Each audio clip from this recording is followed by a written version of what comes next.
Scale trains, scale trains, scale trains. I think they're a little too bright, but that's okay. That's why I tried to darken up the inside of the cupola and the area that I put the lights in. So again, these LEDs are bright, but they're pretty cool, so I'm not getting rid of them. Uh-oh. I think there's an issue with the...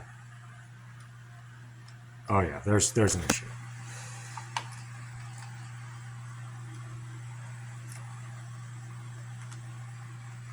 That's okay, I'll fix that.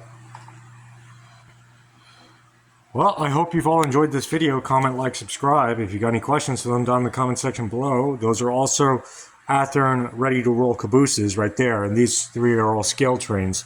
I gotta fix that one. Not sure why the coupler's hanging so low. Could be the screw's not threading on correctly, but we'll see.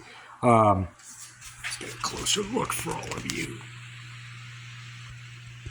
Yes, all tail ends are lit up. Both ends on the cabooses are lit up with red lights and white lights on the inside per the Santa Fe Railroad operating standard.